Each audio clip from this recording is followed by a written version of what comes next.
जिस धरती का चरणामृत ही राम सेतु का सृजन करे, अम्बरीश की प्रथम किरण ही हर दिन जिसका हवन करे, महादेव जिसके मस्तक पर अमरनाथ बन शोभित है, जिसकी विस्तारित परिसीमा विश्व पुराण में वर्णित है, सिंध बंग कैलाश कभी इस भारत माँ का वैभव था, तक्षशिला का वो कुरबुल भी इसी धरा का गौरव था, छत विक्षत ये काश्मीर तो स्वर्ग स्त्री कहलाता था, और गांधार से ब्रह्म देश तक भगवा ध्वज फहराता था। तिब्बत सिंगल हिंदू पुस्तक, तिब्बत सिंगल हिंदू पुस्तक भारत माता माँ की खाती थी, पंजाबी नदियों की कलकल राग प्रभाती गाती थी, संत विवेकानंद हमारी धर्म ध्वजा फहराता था, तब जाकर बलिदानी भारत विश्व गुरु कहलाता था। भारत का जो तिरंगा है वो उन शहीदों की सांसों से लहराता है, उनकी सांसों से हमारा तिरंगा आज जीवित है। आज इस देश का बहुसंख्यक वर्ग अगर अपने मंदिर को बनाने के लिए 500 साल कोर्ट के आदेश का इंतजार करता है तो इससे बड़ी संविधान की जीत और कोई हो नहीं सकती। आगे और जोड़ना चाहूंगा, हमारा पड़ोसी नेपाल 7 बार संविधान बदला, हमारा पड़ोसी पाकिस्तान हमारे तर्क पर उसने संविधान सभा बनाई, उनके भी लोग दूसरे देशों में जाने का दौर किया, आज तक उनका एक प्रधानमंत्री एक राष्ट्रपति 5 साल राज नहीं कर पाया। आज हमारा देश का संविधान जीवित है, इस देश की संस्कृति और इस देश के इतिहास की वजह से। श्री राम जब अयोध्या से निकले वनवास के लिए तो अयोध्या की उस सीमा पार करते करते उन्होंने उस मिट्टी को अपने सिर पर लगाया और साथ में लिया और कहा जननी जन्मभूमि से स्वर्गादि पे करियसी। इसका मतलब हमारे संस्कारों में देश के प्रति प्रेम है, इसलिए मैं गर्व से कह सकता हूं कि हम उस समाज से हैं जिसमें कभी आतंकवादी या देशद्रोह नहीं हो सकता। है नमन उनको जो यश काय को अमृत देकर इस जगत में शौर्य की जीवित कहानी हो गए हैं। है नमन उनको जिनके सामने बोना हिमालय, जो दरा पर गिर पड़े और आसमानी हो गए हैं। है नमन उनको।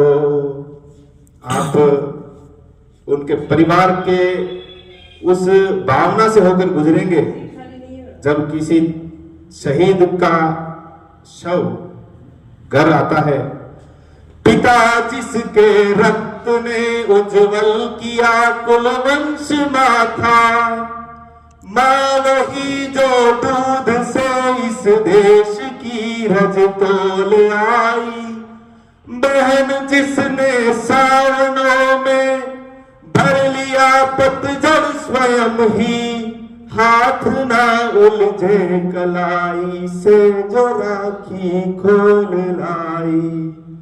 बेटियां जो लोरियों में भी प्रभाती सुन रही थी, पिता तुम पर गर्व है चुपचाप जाकर बोल आई।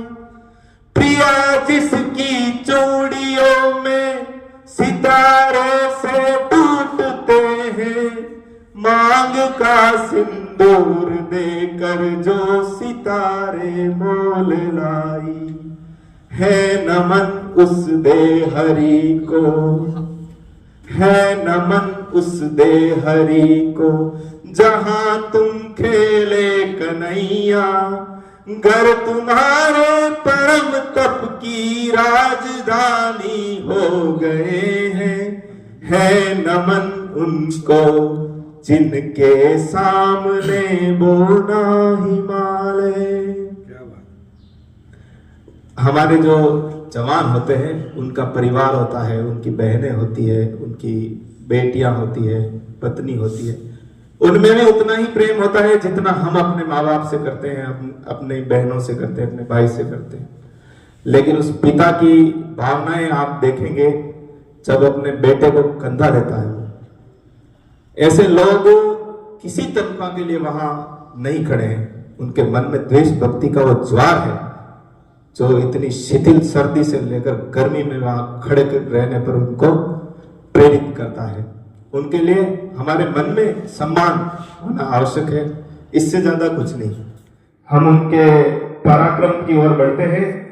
हमने भेजे हैं सिकंदर सर झुकाए मात खाए, हमसे भिड़ते हैं वे जिनका मन धरा से भर गया है। नर्क में तुम पूछना अपने बुजुर्गों से कभी भी, उनके माथे पर हमारी ठोकरों के ही बयां है। सिंह के दांतों से गिनती सीखने वालों के आगे, शीश देने की कला में क्या गजब है, क्या नया है। जूझना यमराज से आदत पुरानी है हमारी, उत्तरों की खोज में फिर एक नचिकेता गया है नमन उनको जिनकी अग्नि से हारा प्रभंजन। काल को दुख जिनके आगे पानी पानी हो गए हैं, है नमन उनको जिनके सामने बोला हिमालय। लिख चुकी है विधि तुम्हारी वीरता के पुण्य लेखे, विजय के उद्घोष गीता के कथन तुमको नमन है।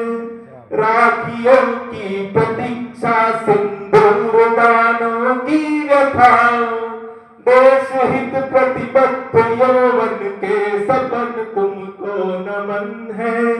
बहन के विश्वास भाई के सखा कुल के सहारे, पिता के व्रत के फलित माँ के नयन तुमको नमन है। कंचनी तन चांदनी मन आह आंसू प्यार सपने, राष्ट्रहित कर चले सब कुछ नमन तुमको नमन है नमन उनको जिनको काल पाकर हुआ पावन। जब शहीद स्वर्ग में जाता होगा तो देवता भी उसके सम्मान में खड़े हो जाते होंगे, इसलिए लिखा है कि है नमन उनको जिनको काल पाकर हुआ पावन। शिखर जिनके चरण छूकर और मानी हो गए हैं, नमन उनको जिनके सामने वो ना हिमालय। जो धरा पर गिर पड़े और आसमानी हो गए हैं, है नमन उनको। धन्यवाद।